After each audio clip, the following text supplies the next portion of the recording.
Ce que vous savez va déterminer ce que vous devenez. Ce que vous savez sur votre destinée va déterminer ce que vous devenez. Et c'est le Saint-Esprit qui vient révéler. Il va réorienter votre vie.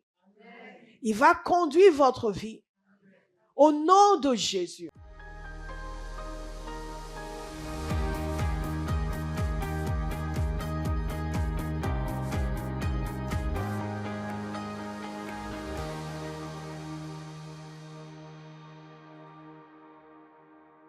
Regardez avec moi dans Jean chapitre 14. J'ai dit dans le clip de cette conférence que c'est le Saint-Esprit à l'honneur. Mais lorsque le Saint-Esprit est à l'honneur, vous savez qui est à l'honneur? Jésus. Parce que Jésus a dit que le Saint-Esprit va le glorifier. Donc à chaque fois que nous voulons approfondir notre connaissance du Saint-Esprit, c'est notre connaissance de Jésus qui s'approfondit. Alléluia. C'est la révélation de Jésus qui remplit nos cœurs. God is a good God. Je ne sais pas si vous êtes là. Il n'y a que moi et Béatrice. Depuis que je connais bien, vous entendez toujours sa voix pendant la prédication. Quand je n'entends pas sa voix, je dis, mais qu'est-ce qui t'arrive? C'est juste si tout va bien. Parce que quand je prie, je t'entends plus parler. Dans Jean chapitre 14, Jésus nous parle du Saint-Esprit. Et pour moi, si vous voulez comprendre le Saint-Esprit, il faut regarder partout dans la parole de Dieu. Mais il faut prêter une attention particulière. Les enfants vont monter, s'il vous plaît. Il faut prêter avec Tata Gloria. Il faut prêter une attention particulière à ce que Jésus a dit à son égard. Ce que Jésus a dit à son égard. Pour la plupart d'entre nous, nous sommes du mouvement ou pentecôtiste ou charismatique, du moins des gens qui prient en langue. Et si vous ne priez pas en langue, c'est votre jour. Le Saint-Esprit va venir sur vous et vous allez pouvoir vous exprimer dans d'autres langues. Et comme disait ma fille Ariel tout à l'heure, beaucoup de choses, oui, mais ce n'est pas une obligation. Non, ce n'est pas une obligation, c'est un cadeau. C'est un cadeau que l'on peut recevoir comme on peut ne pas recevoir, n'est-ce pas? On peut dire oui comme on peut dire non, mais si on dit oui, on reçoit. C'est donné pour tout le monde. Pourquoi je dis cela? Parce qu'il y a certains de nos frères et sœurs chrétiens qui estiment que ce n'est pas pour tout le monde, mais c'est pour tout le monde. Alléluia. C'est pour vous, c'est pour moi. Il n'y a pas de gradés qui ont droit au Saint-Esprit, qui ont le droit de parler en langue et d'autres qui n'en ont pas droit. Nous y avons tous droit. Dès lors où nous donnons nos vies à Jésus, parce que nous en avons tous besoin. Et nous allons découvrir ce week-end à quel point nous en avons besoin. Parce que s'il y a une chose qui nous mine dans l'Église, beaucoup d'entre nous qui sommes dans les mouvements charismatiques et pentecôtistes, nous savons qui est le Saint-Esprit plus ou moins, mais nous ne bénéficions pas pleinement de tout ce qu'il est venu nous apporter. Elle, par exemple, elle était dans une très bonne église, dans la ville où elle était, mais elle n'avait jamais été interpellée sur la nécessité pour elle de s'exprimer en langue. Et je peux vous assurer que ça aurait été un beau gâchis. Parce qu'aujourd'hui, quand vous l'entendez prier, les gens qui ont prié avec elle, ils savent, quand vous l'entendez prier, c'est quelque chose. C'est une autre dimension. C'est puissant. C'est vraiment puissant. Sa vie a été révolutionnée. Et sa famille aussi. Parce qu'elle a pu prier pour sa famille comme elle n'aurait pas pu prier si elle n'avait pas reçu cette capacité de prier selon le cœur du Père, au-delà de son intelligence. Donc, je veux encourager quelqu'un qui est un peu, oui, mais bon, je ne sais pas. C'est un cadeau. Dites à votre voisin, c'est un cadeau. C'est un cadeau. Mais une chose que nous n'allons pas faire pendant cette conférence, c'est vous imposer quoi que ce soit. Nous allons vous présenter. Comme Jésus nous a présenté ici le Saint-Esprit. Dans Jean chapitre 14, vous y êtes certainement au verset 16, il nous a dit ceci. Si vous m'aimez, respectez mes commandements. Quant à moi, je prierai le Père et il vous donnera un autre défenseur, afin qu'il reste éternellement avec vous. L'esprit de la vérité que le monde ne peut pas accepter parce qu'il ne le voit pas et ne le connaît pas. Vous voyez? Mais vous, vous le connaissez car il reste avec vous et il sera en vous. Je ne vous laisserai pas orphelin, je reviens vers vous. Et j'ai passé directement au verset 25. Je vous ai dit cela pendant que je suis encore avec vous, mais le défenseur, l'Esprit Saint, que le Père enverra en mon nom, vous enseignera toutes choses. Et vous rappellera tout ce que je vous ai dit. Ça, c'est le Saint-Esprit.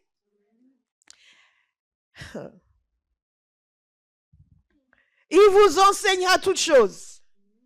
Et il vous rappellera tout ce que je vous ai dit. Dans Jean 15, 26, quand sera venu le défenseur que je vous enverrai de la part du Père, l'Esprit de la vérité qui vient du Père, il rendra témoignage de moi. Donc, à chaque fois que nous parlons du Saint-Esprit, à chaque fois que nous progressons dans la connaissance du Saint-Esprit, dans notre relation avec le Saint-Esprit, inéluctablement, nous progressons dans la connaissance de Jésus.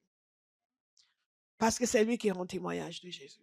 Parce que le Saint-Esprit ne va pas passer son temps à nous parler de lui-même. Il va passer son temps à nous parler de Jésus.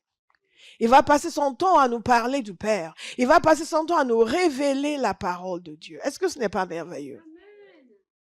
Ça ne vous excite pas? Moi, je suis contente. Je suis contente de ne pas être livrée à moi-même. Mais que Jésus nous a donné le Saint-Esprit. C'est important pour nous. Et ce premier message, nous allons parler du rôle du Saint-Esprit, mais nous allons développer dans les passages qui suivent, nous allons parler de connaître et connaître par le Saint-Esprit.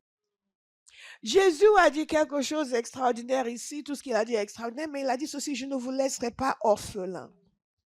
En d'autres termes, sans l'action énergique du Saint-Esprit dans nos vies, nous sommes orphelins. Qu'une possibilité existe pour que le chrétien né de nouveau soit quand même orphelin. Qu'une possibilité existe pour que le chrétien qui a déjà donné sa vie à Jésus reste quand même dans une situation d'isolement spirituel et une situation de faiblesse spirituelle.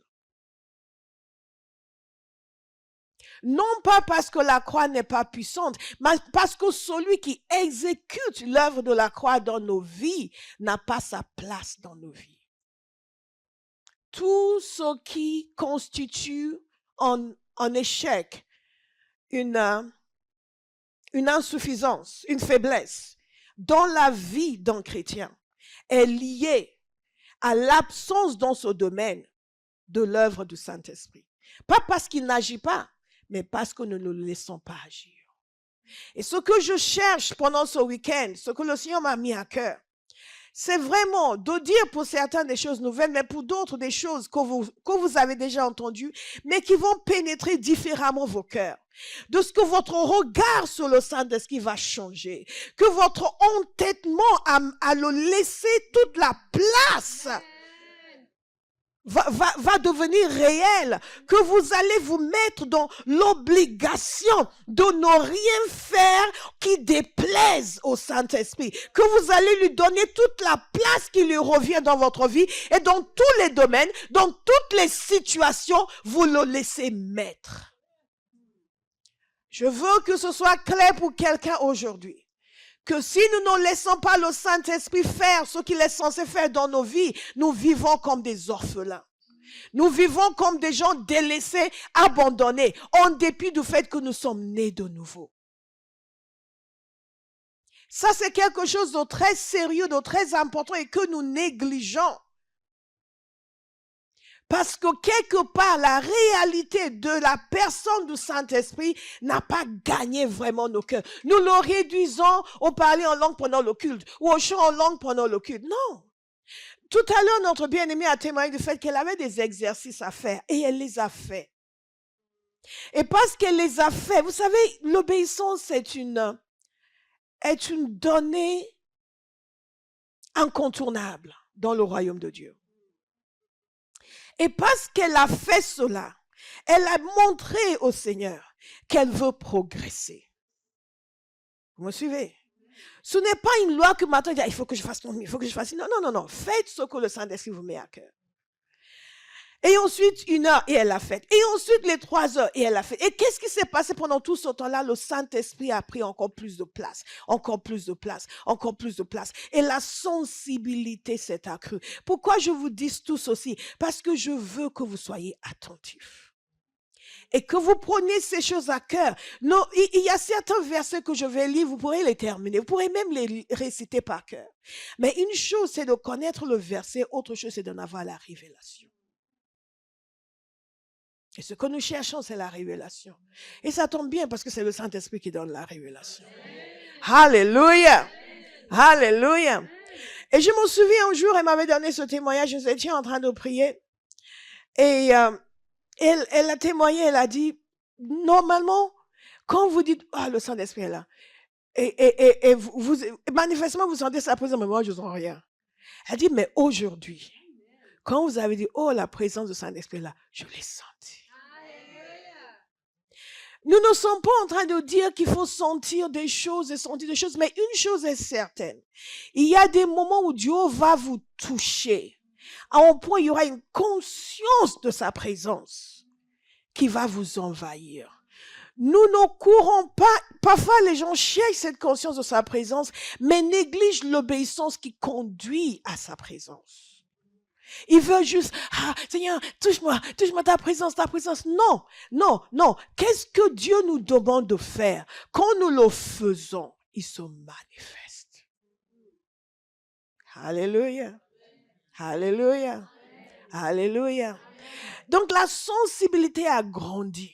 La sensibilité a grandi. Et plus nous sommes sensibles au Saint-Esprit, plus Jésus est maître dans nos vies. Amen. Donc Jésus nous dit toutes ces choses que le Saint-Esprit va faire. Et c'est vraiment merveilleux.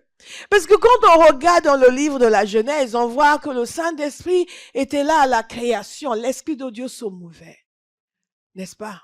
Et on dit, oui, ben, il est puissant, il était à la création.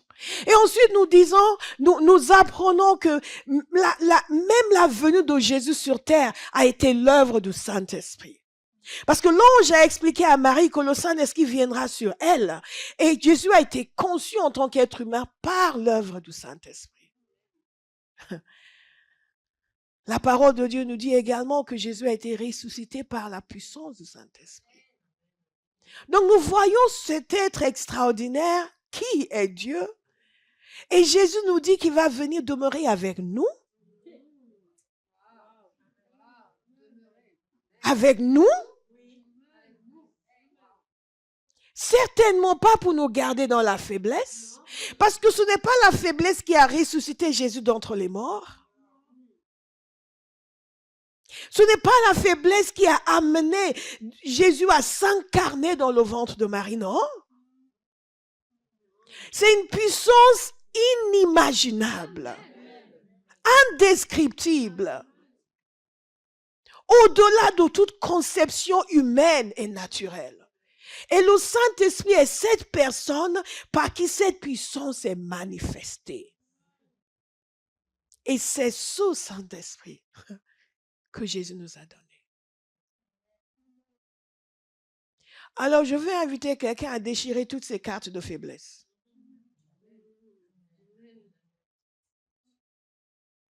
Parce que l'Esprit de Dieu que nous avons reçu, il mérite mieux que ça. Il mérite infiniment mieux que ça. Un jour, il m'est arrivé quelque chose et je suis rentrée chez moi. Il y avait des raisons pour commencer à me dire, oh, yes. Tout d'un coup, je me suis entendu dire, et tu vois, Seigneur, plus jamais tu ne vas m'entendre pleurnicher sur ça. Plus jamais tu ne vas m'entendre me dire, hey, pourquoi ceci? Plus jamais tu ne vas m'entendre. Et j'étais étonnée de me l'entendre dire.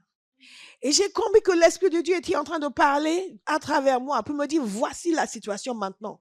Et tu vois, tu te dis, j'ai dit, oui, Seigneur, moi aussi j'ai repris avec mon énergie à moi pour dire, plus jamais tu ne vas m'entendre me plaindre par rapport à ça. Plus jamais tu ne vas m'entendre avoir de la pitié sur moi sur ça. Plus jamais tu ne vas m'entendre, alors que normalement je serais rendue pour dire, oh Seigneur, ah Seigneur, Seigneur, Seigneur.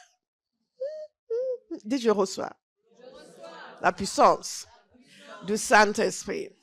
La force du Saint-Esprit, la sagesse du Saint-Esprit, la domination par le Saint-Esprit. Alléluia. Et donc Jésus nous dit que cet esprit par lequel le monde a été créé, cet esprit par lequel j'ai été conçu, cet esprit qui, nous allons voir plus tard, va opérer sa résurrection. Il a dit, je vais vous l'envoyer. Et moi, je l'ai reçu.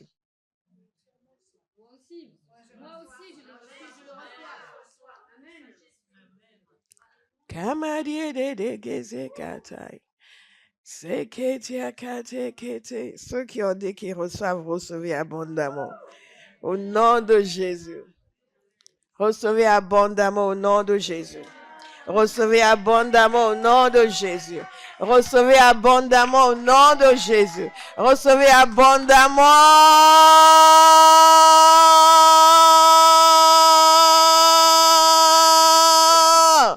Hallelujah. Amen. Thank you, Jesus. God is a good God. Dieu est merveilleux. Donc Jésus dit ceci, je vous envoie le paraclet. Dans le grec, le parakletos. Le paraclet. Il y a des années de cela, nous faisions une conférence du Saint-Esprit à la Pentecôte que nous appelions parakletos. Certains se souviennent encore. Et ce mot est un mot très intéressant. Dans certaines de nos traductions, ce mot est inscrit consolateur. Et beaucoup d'entre nous connaissons la dimension consolateur, n'est-ce pas? Et nous avons réduit le Saint-Esprit à la personne qui nous console. Et parfois, nous avons aussi féminisé le Saint-Esprit. Nous l'avons réduit au réconfort, tendresse maternelle. Le Saint-Esprit, je me sens pas bien, viens me consoler. Mais quand les défis se manifestaient, nous nous sentions désemparés. Mais ce mot parakletos, c'est un mot qui a qui veut dire plusieurs choses. Qui a un sens large, plus large que consolateur. Vous allez voir dans certaines traductions, maintenant, il parle de défenseur. C'est aussi un mot qui veut dire guide, qui veut dire conseiller, qui veut dire aussi avocat. Et en réalité, le Saint-Esprit est le deuxième paraclet. Parce que le premier, c'est Jésus. Jésus aussi est appelé notre paraclet, c'est traduit avocat, advocate en anglais. Celui qui plaide notre cause. Et donc, quand Jésus dit, je vous envoie un autre, lui, c'est le premier, il envoie un deuxième. Et ce mot veut littéralement dire un autre comme moi-même. Et c'est là où, quand nous lisons les évangiles, nous pouvons nous réjouir des interactions de Jésus avec ses disciples parce que nous pouvons avoir ces mêmes interactions avec le Saint-Esprit. Donc, il nous envoie quelqu'un qui sera pour nous tout ce qu'il a été pour ses disciples. Il les a enseignés, il les a conseillés, il les a guidés, il a agi avec puissance et il a fait des choses merveilleuses avec eux et à travers eux. Alléluia. Donc, Jésus nous dit que nous, s'il devait juste partir, et ça s'arrêtait là, nous serions des orphelins. Mais qu'il a remédié à cette situation. Parce que le Saint-Esprit qui sera comme lui, dans son fonctionnement avec nous, sauf que là, ça va être à plus grande échelle, et il nous a dit aussi que la présence du Saint-Esprit est préférable à la sienne. Je ne sais pas si vous y avez réellement médité, parce que moi, dans ma réflexion auparavant, il n'y a rien de meilleur que d'être avec Jésus. Et que d'avoir Jésus avec moi. Que de pouvoir m'asseoir avec Jésus, parler avec Jésus. Et même aujourd'hui, il y a des gens qui ont des visions de Jésus, ils font comme si, waouh, j'ai vu Jésus. Et tu me fais, waouh, on va aller écouter quelqu'un qui a vu Jésus. Mais est-ce que je peux vous dire que voir Jésus n'est pas plus extraordinaire que d'avoir le Saint-Esprit? Alléluia. Jésus lui-même nous l'a dit, qu'il était préférable pour nous que lui s'en aille, pour que le Saint-Esprit puisse venir. En d'autres termes, ce que le Saint-Esprit va faire en nous, pour nous, avec nous, est quelque chose d'extraordinaire. Amen. Ce que je voudrais, c'est éveiller nos consciences pendant ces 2 jours. Que nous commencions à voir le Saint-Esprit différemment. à fonctionner différemment avec lui, à comprendre tout ce que Dieu a mis à notre portée, à mettre de côté tout ce que nous avons chéri comme problème, difficulté, faiblesse, impossibilité, à nous dire, mais la même puissance par laquelle ce monde a été créé réside dans le Saint-Esprit qui est avec moi.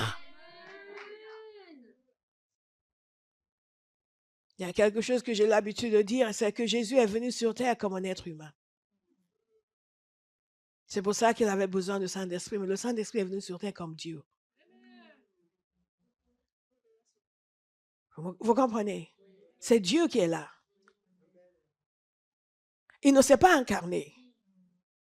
Et la difficulté que nous avons, c'est que nous n'arrivons pas à le concevoir. Parce que nous pouvons concevoir Jésus puisqu'il est venu comme un être humain. Et le Père, bon, c'est le Père. Mais le Saint-Esprit, nous avons du mal à le concevoir. Dieu va ouvrir nos yeux ce week-end pour que la révélation de sa personne entre en nous.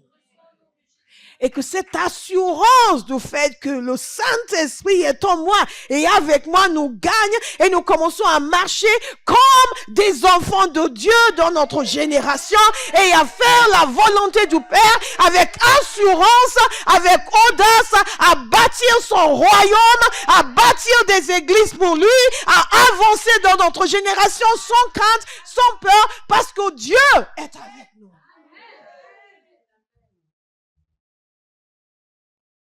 Vous pensez que je ne saurais pas enchanter si Jésus devait venir là? Je dis, Seigneur Jésus.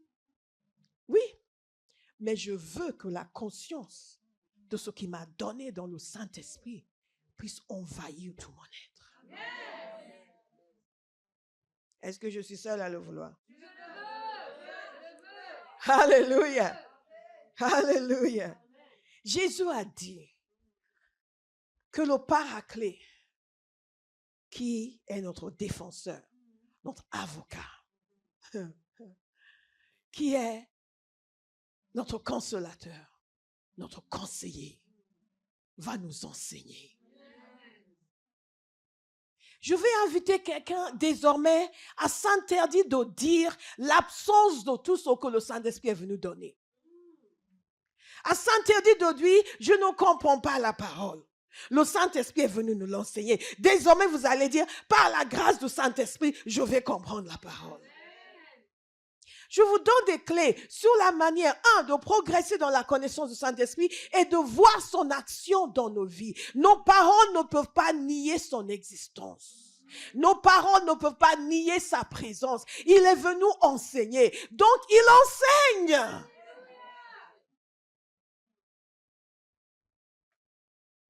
Il y a beaucoup de gens qui disent, moi, je n'arrive pas à comprendre la parole. Est-ce que tu es rempli du Saint-Esprit?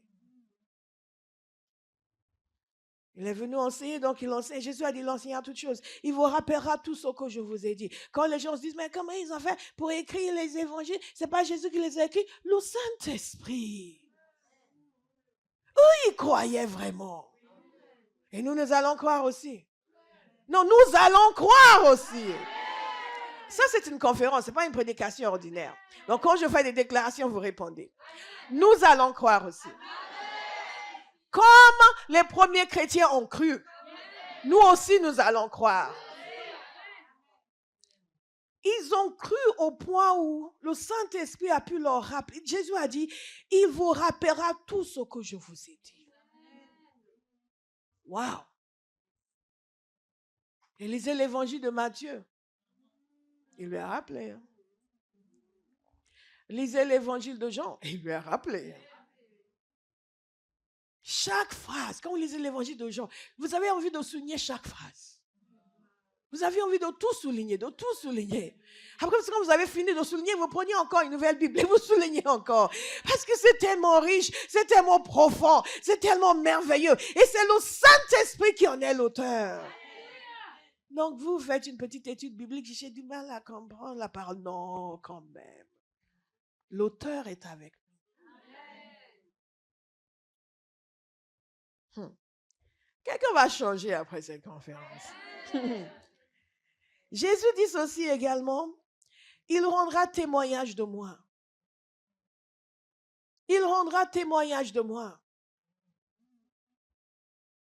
J'ai déjà entendu des gens qui se disaient chrétiens, disent que oui, finalement, toutes les religions, c'est pareil. Je dis, wow. le témoignage de Jésus est absent ici. Non. Jésus a dit, je suis le chemin.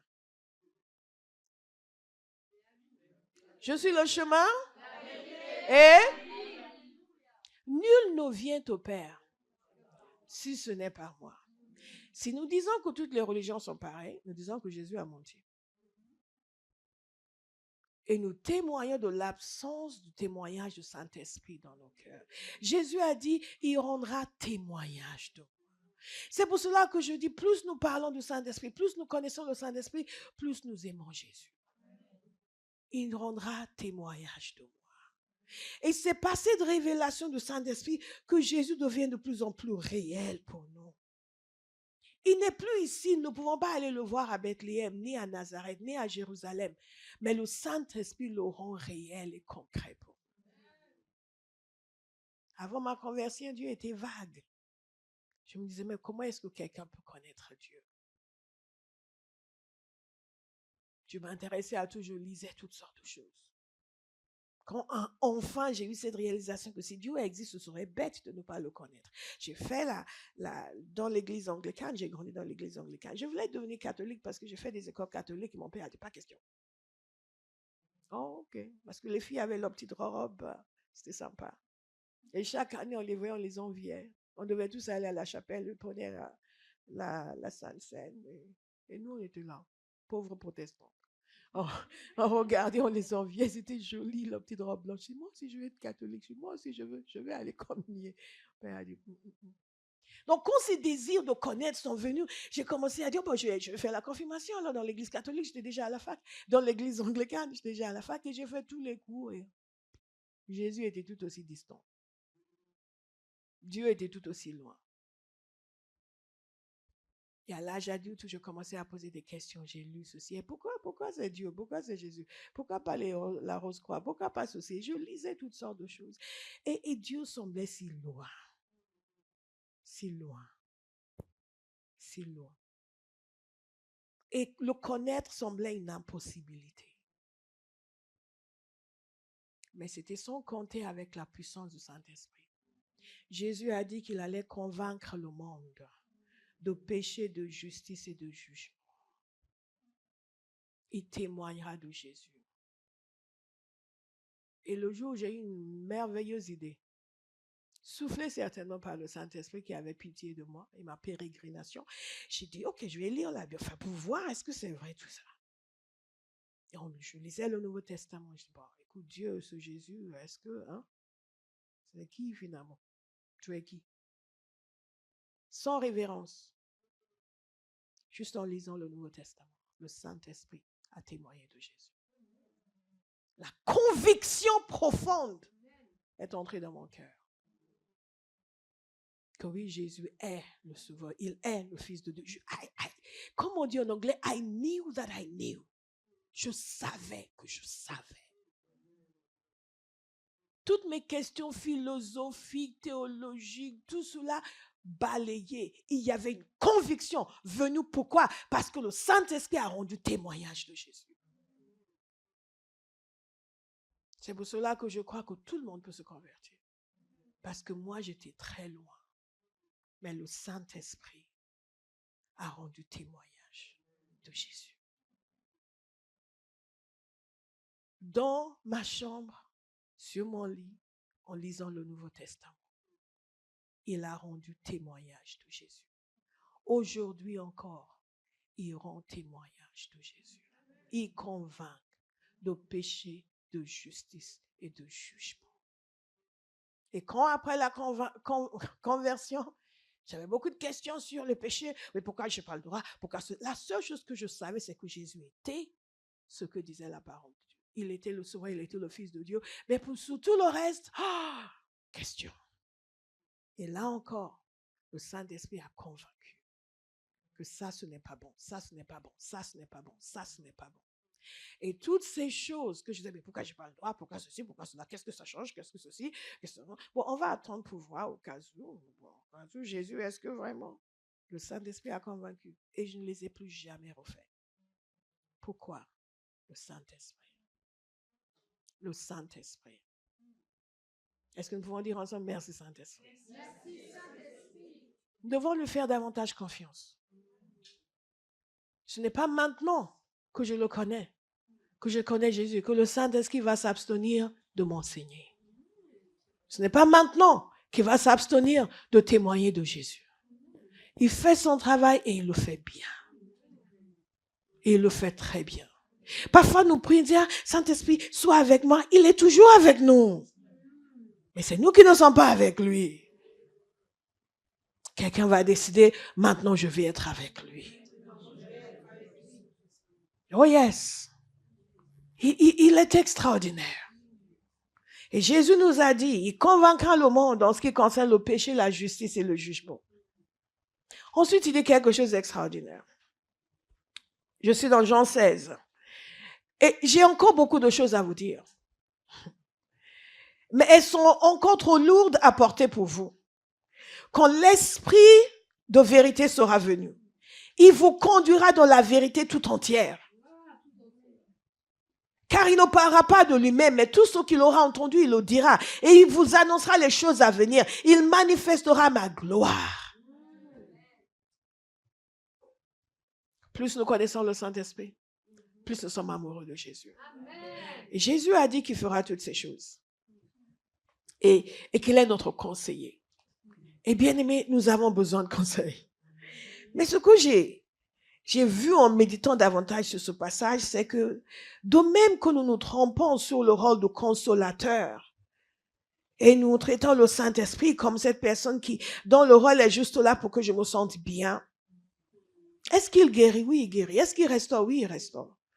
Mais son rôle, ce n'est pas juste me faire en sorte que je me sente bien. Il est mon infirmier de vie, n'est-ce pas? S'occupe de moi. Il me berce. Parfois, lorsque nous l'appelons le conseiller, nous nous trompons aussi. Nous pensons qu'il est là pour nous donner son avis. Et après, nous faisons comme nous voulons. Parfois, nous témoignons, disant, le Saint-Esprit m'a dit ça. Et j'ai dit, mais Seigneur, non. Mais Seigneur, tu vois. Mais Seigneur, moi, je pense que... Et je fais ce que je pensais. Est-ce que je peux vous dire que quand Jésus l'appelle le paraclet, et que nous disons qu'il est le conseiller, ce n'est pas pour nous donner son avis. Que nous sommes libres d'accepter ou pas. C'est pour nous donner des instructions. Alléluia. Là, vous ne dites pas Amen. C'est pour nous dire, voici la perspective divine de cette situation. Ce n'est pas bon, je sais pas, je pense que... Bon, ce serait bien si tu faisais ça. Et vous faites, ah non, moi je veux pas. Oh, d'accord. Et ensuite, nous disons que le Saint-Esprit est un gentleman. Donc, en d'autres termes, il va nous dire et après, il nous laisse tranquille. Mais non. Je prie que le Saint-Esprit ne vous laisse pas tranquille. Je prie qu'il ne vous laisse pas tranquille. Ce n'est pas dans notre intérêt. Je dis toujours au Seigneur que je ne sois jamais bien en dehors de ta volonté. Que je ne trouve jamais de bien-être, de joie en dehors de ta volonté. Ne me lâche pas les baskets. Dérange-moi de jour comme de nuit. Si je suis en train de te désobéir, Lord, get on my case. La nuit, harcèle-moi. De jour, harcèle-moi. Quand je commence à prier, rappelle-moi. Ne me laisse pas faire, je t'aime, Seigneur. Pendant que je suis dans la désobéissance, dis-moi, hey, menteuse. Nous devons nous préserver de nous-mêmes et nous soumettre au Saint-Esprit. Le Saint-Esprit est notre conseiller parce qu'il vient nous dire ce qui est juste. Pas parce qu'il vient nous dire des possibilités. Ce ne sont pas des possibilités qu'il nous donne. C'est des instructions. Quelqu'un va dire, je reçois les instructions du Saint-Esprit. Alléluia. C'est des instructions qu'il vient nous donner. Et nous en avons besoin parce que cette génération, même les parents ne peuvent plus donner des instructions aux enfants. Donc, c'est une génération qui n'a pas l'habitude de suivre des ordres. Les enfants, mais pourquoi ceci? Mais je ne comprends pas. Mais de quel droit? De tous les droits.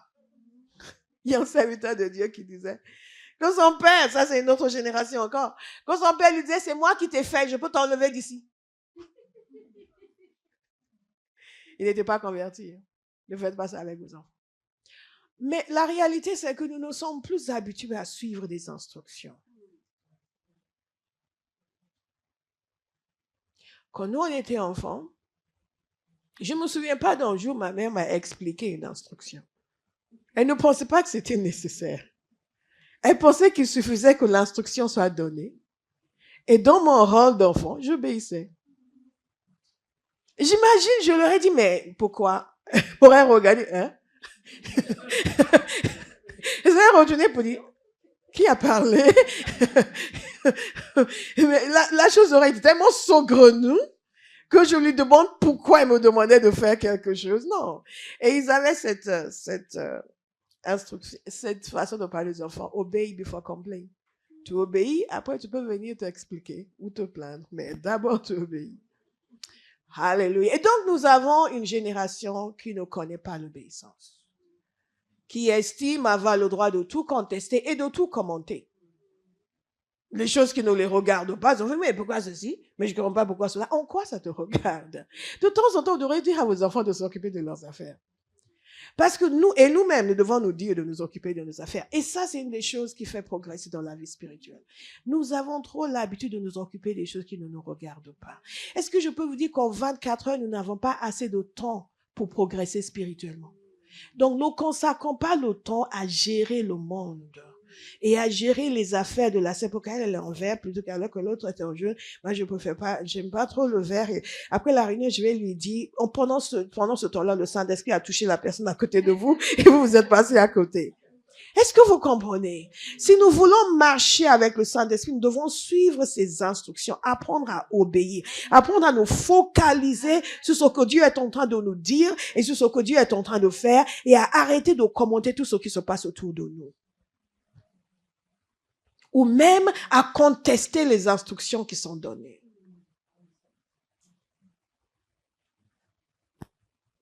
Oui, mais en fait, c'est parce que, c'est parce que quoi? Ça ne te regarde pas.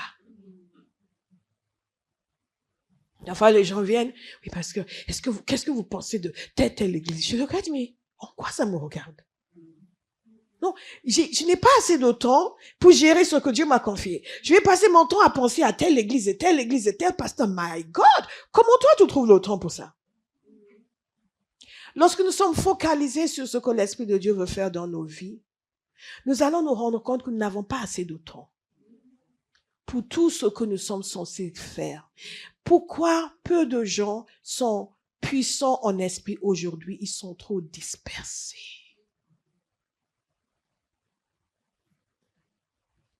Trop dispersés. Regardez, Jésus nous a donné le moyen d'être le peuple le plus puissant qui existe. Parce que non seulement le Saint-Esprit nous apprend tout ce que nous avons besoin de comprendre, mais il nous dirige dans toutes nos voies. Est-ce que vous me suivez?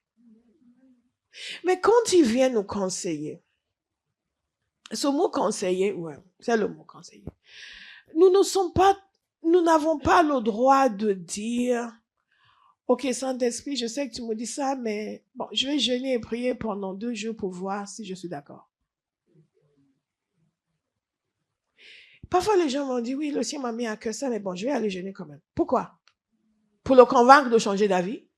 Ou pour aller consulter une autre divinité? Parce que si Dieu a déjà parlé. Tu veux jeûner et prier pour le convaincre de changer d'avis? Il y a des choses que Dieu m'a révélées à ma conversion, que j'ai oubliées. Et des années après, il est revenu à la charge. Et tout est revenu. J'ai fait, wow!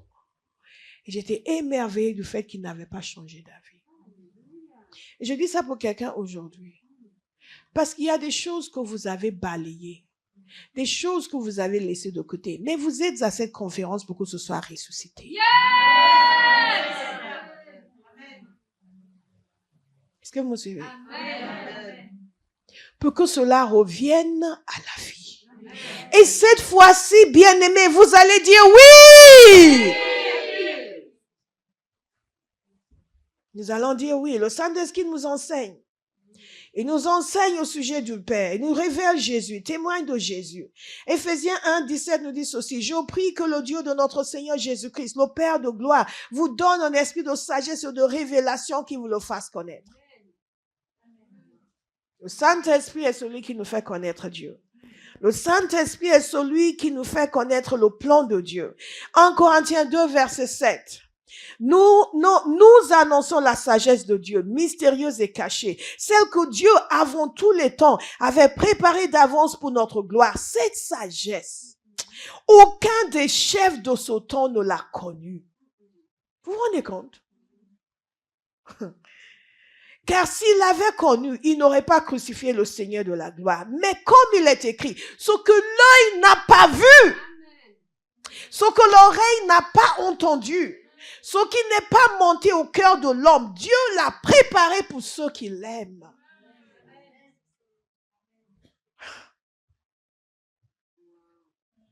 Or, c'est à nous que Dieu l'a révélé.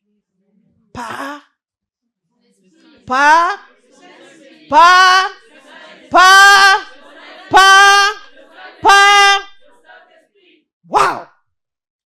Car l'Esprit examine tout, même les profondeurs de Dieu. Nous sommes là pour connaître le Saint-Esprit, mais aussi pour connaître par le Saint-Esprit les choses que le Père a préparées. Vous vous rendez compte qu'il y a des choses qui sont sur le cœur de Dieu qu'on n'a jamais vues, qu'on n'a jamais entendues, qu'on n'a jamais imaginées. Mais Dieu les révèle par son Esprit. Je prie pour quelqu'un ce matin, que ce que Dieu a préparé pour votre vie, que vous n'avez jamais soupçonné, pendant ces 2 jours, il va vous les révéler. Amen. Par son Esprit. Amen. Que la vérité de l'évangile, la réalité de la rédemption, l'œuvre du Christ, la dimension qui vous échappe encore, que par le Saint-Esprit, vous en recevez la révélation. Amen. Vous savez, nous disons que nous sommes dans l'ère de l'information. En réalité, nous avons toujours été dans l'ère de l'information. C'est ce que vous savez qui détermine ce que vous devenez. Il y a une raison pour laquelle je ne vais pas ouvrir un cabinet demain, ni ouvrir une clinique. Pas uniquement parce qu'il y a la réglementation, parce qu'il y a une information nécessaire pour exercer dans ce domaine que je ne possède pas. Ce que vous savez va déterminer ce que vous devenez. Ce que vous savez sur votre destinée va déterminer ce que vous devenez. Et c'est le Saint-Esprit qui vient révéler. Et ce week-end, quelqu'un va avoir une révélation. Il va réorienter votre vie. Il va conduire votre vie. Au nom de Jésus. Tout ce que nous faisons aujourd'hui est le fruit de la révélation du Saint-Esprit. Cette conférence est le fruit de la révélation donnée par le Saint-Esprit. Ce qui n'était pas entré dans le cœur de moi, Dieu a révélé par son esprit. Tout ce que nous faisons dans le ministère, parce que le Saint-Esprit a révélé le cœur du Père. Rien n'est venu par imagination ou même par désir, parce que le désir était très absent. C'était même inconcevable. Le Saint-Esprit est là pour ça. Dieu vous a façonné, il a défini des choses vous concernant. Vous venez à lui, vous lui donnez votre vie et vous pouvez continuer à vivre comme vous viviez avant. Vous pouvez dire maintenant, Saint-Esprit dirige ma vie. Est-ce que nous pouvons le dire ensemble?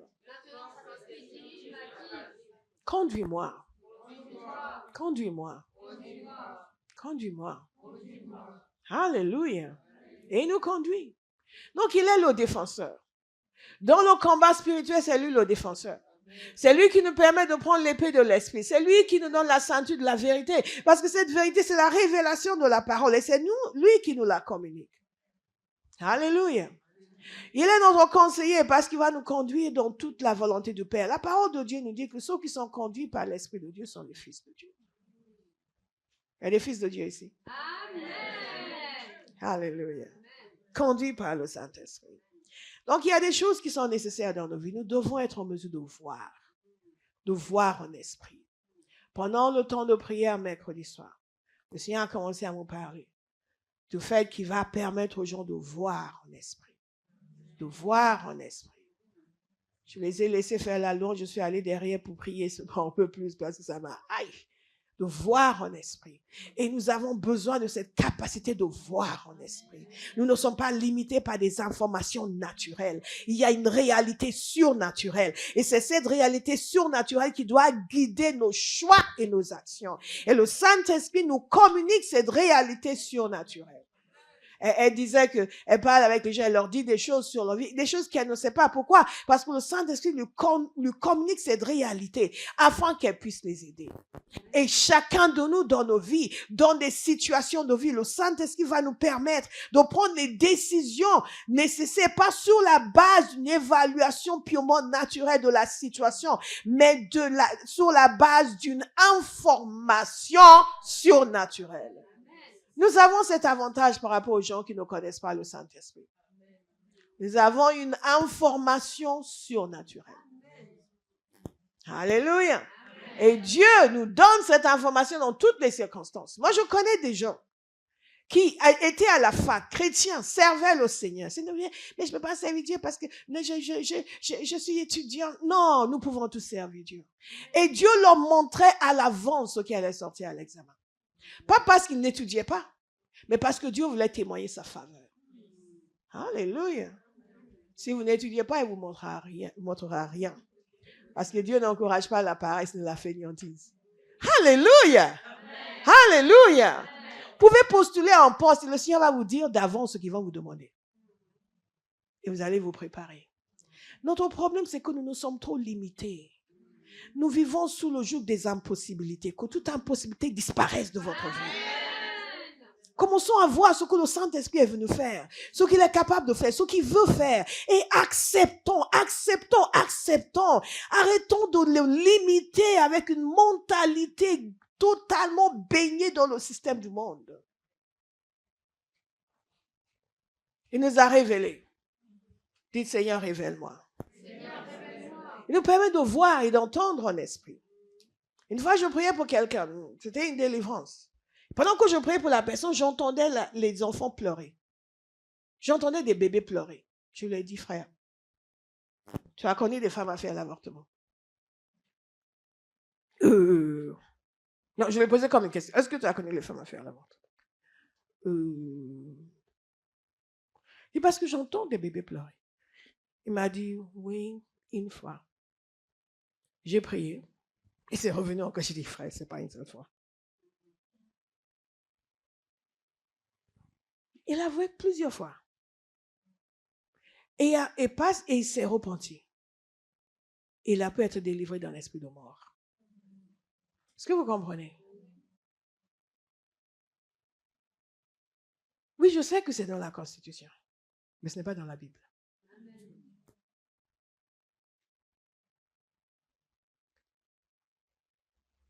Pourquoi? Parce que le Saint-Esprit m'a donné d'entendre en esprit. D'entendre en esprit. Il y a beaucoup de choses que nous faisons qui plaident contre nous spirituellement. Et si nous n'entendons pas en esprit, nous n'allons pas le savoir. Nous n'allons pas le savoir.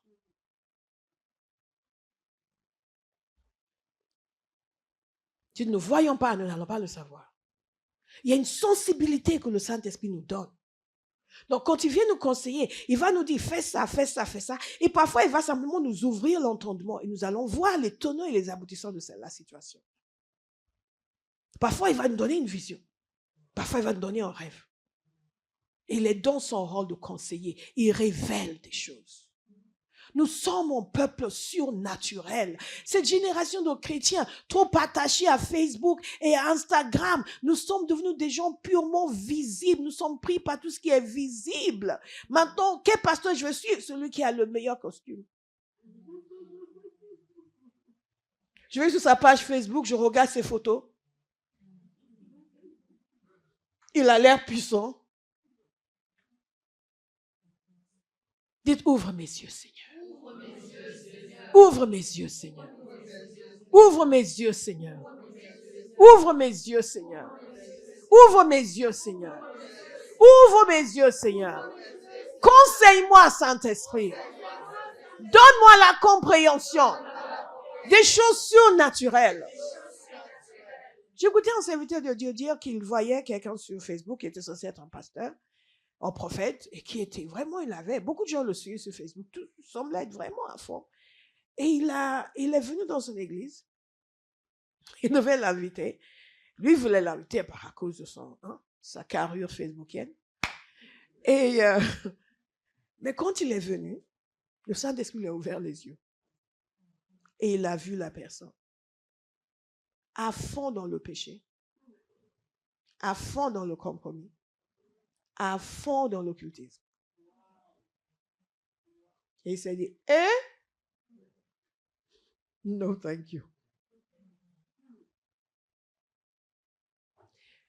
Et il y a beaucoup d'esprits de séduction aujourd'hui.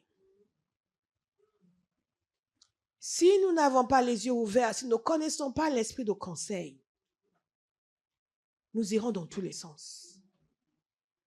Et alors que l'Église devrait être plus forte aujourd'hui, avec toutes ces possibilités, lorsque nous étions en train de grandir dans la foi, pour avoir un enseignement sur la foi, il fallait que je fasse une commande aux États-Unis.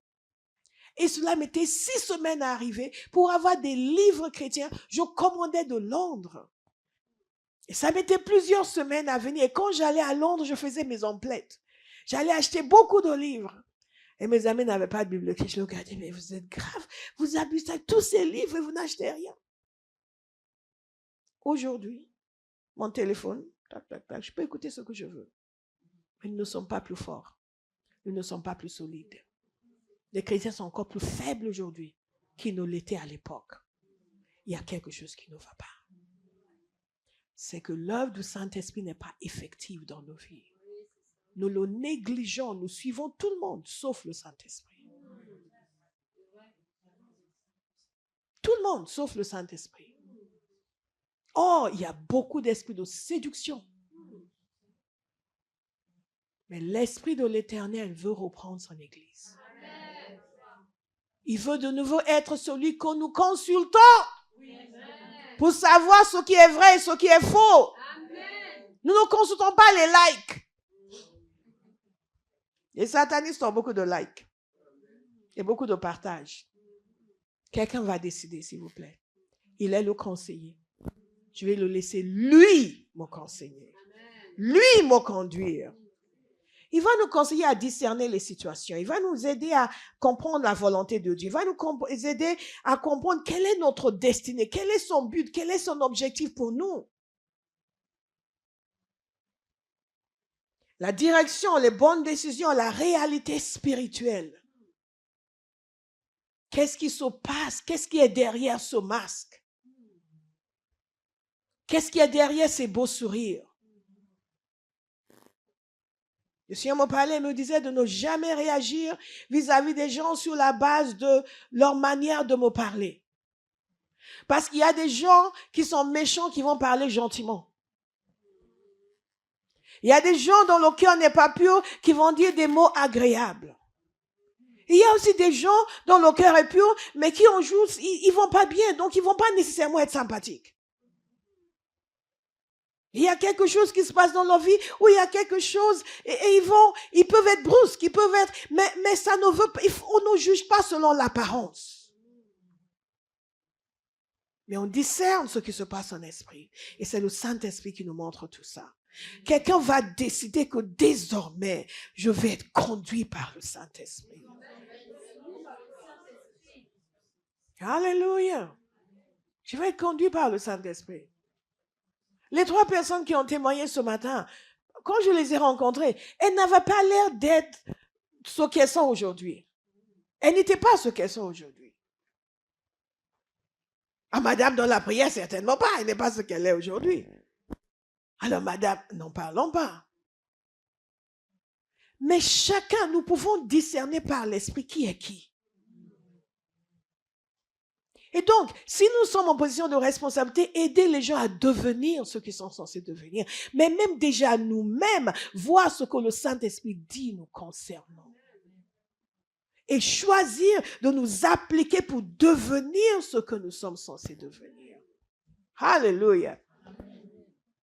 Et je reçois le conseil. du Saint-Esprit. J'accepte les instructions du Saint-Esprit. Il y a tellement de choses que nous ne voyons pas. Faisons confiance à celui qui est éternel. Celui qui a opéré à la création. Faisons confiance à celui qui sait de quoi il parle. Une histoire qui m'a toujours frappée, c'est l'histoire d'Élisée avec son serviteur. Vous vous souvenez de cette histoire? Le prophète Élisée, son serviteur est venu, il était terrifié. Parce que ce qui se passe, c'est qu'Élisée, il entendait Dieu. Et il voyait au loin. Donc le roi de Samarie était très vexé. Le roi de Syrie était très vexé. Parce qu'à chaque fois qu'il venait contre Israël, il se rendait compte que la manière dont Israël réagissait, ils étaient déjà au courant de ce qu'il allait faire. Quels que soient les subterfuges qu'il essayait, ils étaient toujours au courant. Donc il s'est dit, mais quand même, il y a un espion ici. Il y a quelqu'un ici qui va dire tous nos projets au roi d'Israël. C'est ce qu'on penserait, n'est-ce pas? Et quelqu'un a dit non, ce n'est pas ça, c'est qu'il y a un prophète en Samarie. Et que tout ce que tu dis, même dans ta chambre à coucher, lui, il entend en Samarie. Et c'est lui qui prévient le roi. Dites, Père, parle-moi. Parle-moi. Vous savez, certains d'entre nous, même ce qu'on nous dit là, on n'entend pas. Mais à partir de ce week-end, vous allez voir et vous allez entendre. Alléluia. C'est extraordinaire. Même dans ta chambre, j'imagine ce roi lui est terrifié. Comment? Même ce que je dis dans ma chambre, il a dû penser à toutes les bêtises qu'il a pu dire. Il entend à distance, bien-aimé. Dieu a fait de nous un peuple puissant. Mais il faut obéir au Saint-Esprit pour manifester la puissance du Saint-Esprit. Est-ce que vous me suivez? Il faut obéir au Saint-Esprit. Et c'est extraordinaire. Donc ce roi de Samarie, curieusement, n'a pas réfléchi trop. Il a envoyé une armée pour aller capturer ce prophète. Évidemment, il ne s'est pas dit, le prophète doit savoir que je viens. Non, il a zappé cette partie. Et le serviteur du prophète, le matin, est allé voir son maître effaré. Parce qu'il a vu des chars et des chevaux partout. Ils étaient encerclés. Pour lui, c'était, hey, c'est la foi, bien aimé. Combien de fois dans votre vie vous êtes face à une situation? Et vous faites, oh, qu'est-ce que je vais faire? Oh, mais je ne comprends pas, Seigneur. Mais je prie, je jeûne. Pourquoi ça m'arrive? Moi. Mais je prie plus que tous, plus que tous. Même cette Béatrice qui conduit la louange, je prie plus qu'elle. Et elle n'a jamais ça. Pourquoi moi? Et parfois, les gens vont vous aider. Les gens qui ne connaissent pas les voies de Dieu, mais toi qui vas à l'église, mais toi qui es chrétien, et ton Dieu.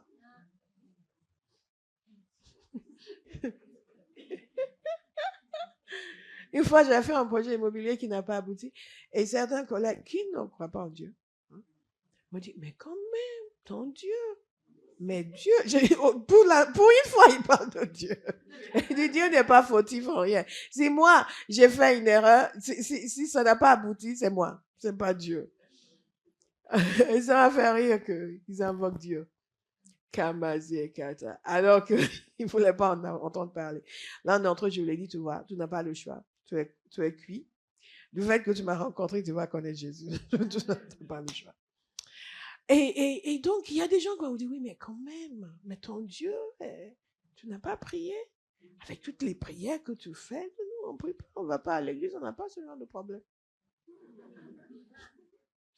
Et vous, si vous ne connaissez pas, mais c'est vrai, ils n'ont pas ça. Après, Satan va vous donner la liste de tous les gens qui ne prient pas et qui n'ont pas ce genre de problème. Vous allez finir par dire, peut-être le moyen d'éviter des problèmes, c'est de ne plus prier. C'est ne plus aller à l'église, c'est ne plus servir Jésus. Non. Qu'est-ce qu'on fait? On va consulter le Saint-Esprit. On va Parce qu'une chose est certaine, si on s'est retrouvé là, c'est parce qu'à un moment donné, on ne l'a pas écouté. Mais après, on va aller le consulter. Mais cet homme, lui, il suivait Dieu, il écoutait Dieu. Quand le serviteur est allé me dire, qu'est-ce qu'on va faire? Lui, il a dit, qui sait ce qu'il a dit?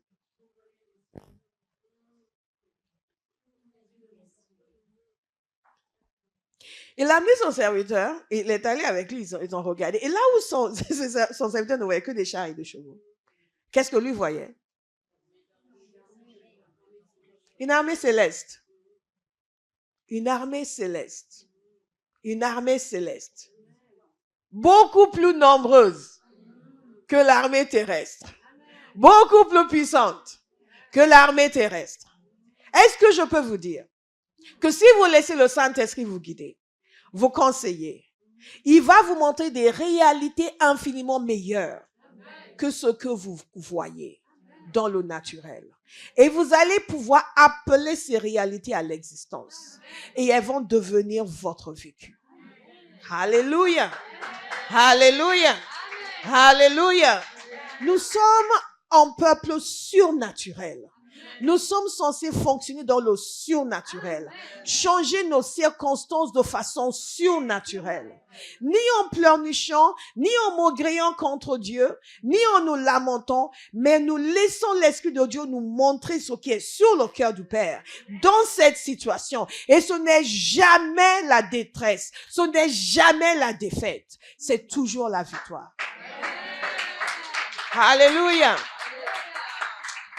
Nous devons connaître le Saint-Esprit. Nous soumettre au Saint-Esprit. Dieu, il a demandé au Seigneur d'ouvrir les yeux de son serviteur. Parce que sinon, il allait mourir d'une crise cardiaque.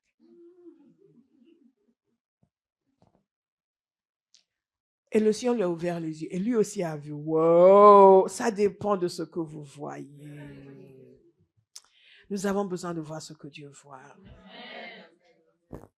Cet enfant qui est difficile, qui est ingérable, est-ce que vous avez vu ce que Dieu voit? Est-ce que vous avez vu ce que Dieu voit? Au lieu de réagir à chaque chose et d'être déprimé, pourquoi j'ai un enfant pareil? Moi, j'ai commandé un beau gosse. J'ai commandé un garçon gentil. J'ai commandé un garçon, Seigneur, tu m'as trompé. Non. Non. Laissez le Saint-Esprit vous montrer sa destinée. Laissez le Saint-Esprit vous montrer ce qu'il a prévu pour sa vie. Et commencez à appeler à l'existence ce qui n'existe pas. Alléluia. Alléluia. Alléluia. Alléluia. Alléluia. Alléluia. Alléluia. Il est notre guide. Il nous guide. Ce ne sont pas juste des mots, c'est une réalité. C'est une réalité. Il nous guide. Il nous conduit, il nous ouvre les yeux, il nous donne l'entendement. Et le prophète a dit, Seigneur, ouvre-lui les yeux. Il lui a ouvert les yeux. Et ça a tout changé. Peut-être que la peur, la crainte avec laquelle vous vous réveillez chaque jour, c'est parce que vos yeux ne sont pas encore ouverts. Pour voir ce que Dieu a prévu. Je vous donne quelques exemples dans la parole de Dieu, nous allons conclure. Je ne vous ai même pas dit le quart de ce que je voulais vous dire ce matin. Alléluia. Mais c'est la première réunion, donc nous posons les fondements et nous y allons mollo, mollo. Il faut que nous soyons tous enclenchés. Est-ce que vous êtes enclenchés? Parce que quelque chose doit changer. Le Saint-Esprit doit devenir réalité pour nous. Vous savez, c'est plus qu'on prie pour moi et je reçois et je tombe et le lendemain matin, je suis déprimé. Non! Dites non! Non! Non! Non! Il y a une réalité, une conscience de sa présence. Alléluia. Et il nous conduit dans les choix. Il nous conduit dans les choix. Vous savez ce qui s'est passé à Antioche lorsque l'Église a commencé à prier? Le Saint-Esprit a parlé. Il a dit, mettez à part pour moi Barnabas et Saül, pour l'œuvre pour laquelle je les ai appelés. Il a donné des instructions à l'église. Il y a des endroits où on nomme les gens juste parce qu'ils ont une prestance. Donc, quand ils se tiennent devant une assemblée, l'assemblée va savoir que le pasteur est sérieux. C'est une tragédie. Parce que quand vous nommez quelqu'un pour veiller sur les gens, il va leur communiquer quelque chose.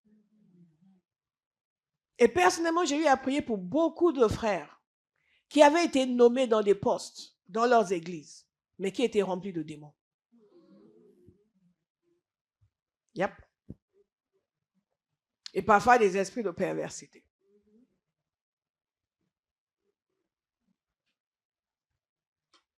Pourquoi? Parce que nous ne laissons plus le Saint-Esprit choisir. Nous ne laissons plus le Saint-Esprit choisir. Et le Saint-Esprit a dit, mettez à part Barnabas et Saül pour la tâche à laquelle je les ai appelés. Et vous savez ce qui s'est passé? Ils ont jeûné, ils ont prié, ils leur ont imposé les mains et les ont envoyés. Et ce qui est intéressant, c'est ce qui suit. Verset 4. Envoyés par le Saint-Esprit. Pas envoyés par l'église d'Antioche, mais envoyés par le Saint-Esprit. Vous voyez l'activité du Saint-Esprit dans son église? Il faut que nous commencions à le voir comme le maître dans l'église. Il est énergique et il agit. Nous avons une idée d'une passivité concernant le Saint-Esprit qui doit s'arrêter. Il agit de façon énergique quand on le laisse faire. Seigneur, qui est-ce que tu veux? Un tel. Envoyé par? Envoyé par? Envoyé par? J'ai été envoyé par le Saint-Esprit. Or, nous devons vivre avec la conscience d'être envoyés par le Saint-Esprit. Parce que moi, j'aime bien. Pourquoi on ne m'a pas mis à la louange alors qu'ils savent que je chante bien? Moi, j'aime chanter. En plus, moi, si je chante, la gloire! Ça, c'est envoyé par ta voix. Nous voulons être envoyés par le Saint-Esprit. Et ça nous permet aussi de voir l'autorité qu'il a investie dans son église. Que quand des êtres humains qu'il a choisis prient et envoient quelqu'un, il considère que c'est lui-même qui les a envoyés. Et parfois, lorsque nous recevons ce genre de commission, nous le prenons à la légère. Nous sommes nommés pour faire quelque chose dans l'église, nous le prenons à la légère. Nous ne savons pas que ce n'est pas juste à la personne qui nous a nommés, que nous manquons de respect. Nous manquons de respect au Saint-Esprit qui a demandé qu'on nous nomme. Prenons les choses au sérieux. Envoyé par le Saint-Esprit. Envoyé par le Saint-Esprit. Mais est-ce que le fait d'être envoyé par le Saint-Esprit veut dire que tout sera parfait? Non. Vous savez où je veux en venir? Oui. Parce que Barnabas et Saül se sont disputés par la suite. Parce que Jean-Marc les avait abandonnés, Barnabas voulait le reprendre et Saül, Paul comme moi, a dit, non cousin, on n'en veut pas, il n'est pas fiable. Moi, je ne peux pas blâmer Paul, j'aurais fait pareil. Et ils se sont disputés. Est-ce que ça a enlevé le fait qu'ils avaient été envoyés par le Saint-Esprit? Non. Vous voyez comment la personnalité des êtres humains a un impact sur la mission de Dieu. Mais l'œuvre de Dieu ne s'est pas arrêtée pour autant, parce que Paul a pris Silas avec lui, et plus tard Timothée, et Dieu a continué à se glorifier. Je vais vous donner aussi un autre point, un autre exemple. Est-ce que vous voulez un autre exemple? Vous vous souvenez de Paul? Quand Paul voulait aller en Asie, et le Saint-Esprit a dit non. Je prie que vous entendiez le Saint-Esprit vous dire non. Beaucoup d'entre nous, faute d'avoir entendu le nom du Saint-Esprit, nous nous sommes causés beaucoup de problèmes dans nos vies. Donc nous allons le Saint-Esprit? Dis-moi non. Dis-moi non. De façon énergique. De façon ferme. Alléluia. Nous sommes ici aujourd'hui parce que le Seigneur m'a dit non. Je voulais inviter quelqu'un et j'avais pensé vaguement. Je voulais inviter quelqu'un pour une autre réunion et la personne ne pouvait pas. Et donc, comme j'ai eu une merveilleuse idée, pourquoi pas à la Pentecôte? J'avais une conférence, pourquoi pas à la Pentecôte? Et la personne ne pouvait pas. Et nous avons continué notre organisation. Et à un moment donné, la personne m'a rappelé pour dire, maintenant, j'ai une super bonne nouvelle. Je dis, OK. Maintenant, je peux à la Pentecôte. Et j'ai eu à l'intérieur de moi, parfois, c'est juste comme ça que le Saint-Esprit nous parle. À l'intérieur, vous sentez que, non, ça va pas. Non, ça va pas. Avant, j'aurais été yes. Je vais, Je lui ai dit, bon, écoutez, je vais prier, je vais revenir vers vous. Là, je suis en train de travailler, je vais aller prier par la passé et revenir vers vous. Il y a des fois où le Seigneur vous laisse venir prier. Il y a des fois, il vous dévance. Et j'étais même pas à genoux, figurez-vous. Je t'ai dit, c'est bon, Seigneur, il faut que tu me montres ce qu'il en est. Je vais prendre quelque chose dans mon frigo. Et j'ai entendu un non, mais retentissant. Et j'étais là. Je vous assure. Je pensais, qu'est-ce que j'ai fait? J'ai commis un grand péché. J'ai commencé à avoir... Mais je savais de quoi il parlait. Je savais de quoi il parlait. Et je vous assure, ça m'a...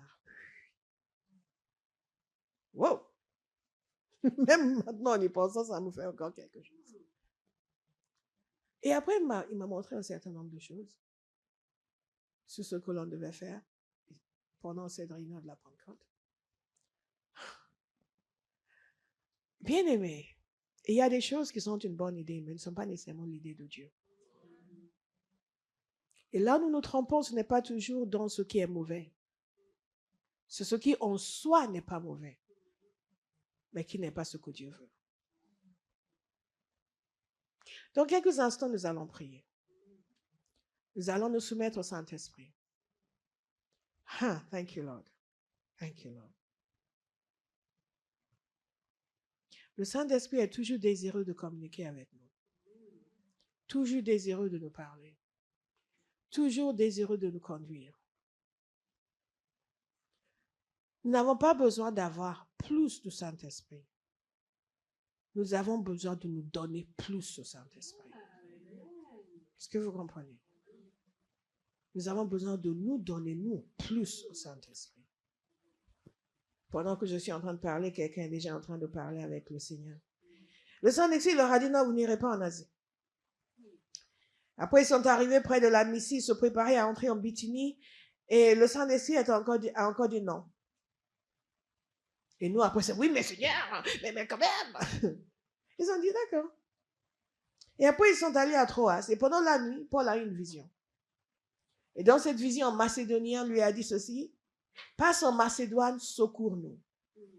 Et regardez ce qu'il a dit. Suite à cette vision de Paul, nous avons aussitôt cherché à nous rendre en Macédoine, concluant que le Seigneur nous appelait et à y annoncer la bonne nouvelle. Pourquoi cela est significatif?